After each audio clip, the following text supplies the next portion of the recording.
Hi guys, welcome to Richard Cabile YouTube channel. In today's video, I will teach you how to change time in Oppo A5s mobile phone.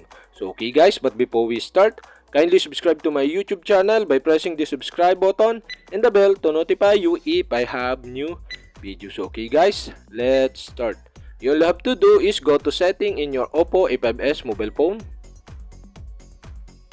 And okay guys, here in settings, okay, scroll down and find the additional settings. Okay, click additional settings.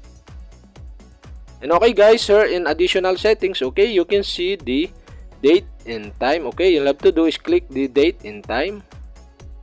And now here in date and time, okay, you can see the set time. And okay guys, to change the time of your Oppo A5s mobile phone, you'll have to do is click the set time. And okay guys, here in set time, okay, you can see the hours. Okay, you can change the hours by sliding down or sliding up. And okay, I set into 10 o'clock. And okay guys, you can change the minute of this time by sliding down and sliding up. And okay guys, I set the 10:40 a.m. Okay, and okay guys, you can also change the AM and PM by sliding up and sliding down.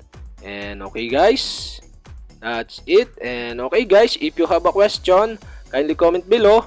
And don't forget to hit the subscribe button and the bell to notify you if I have new videos. Okay guys, thank you for watching.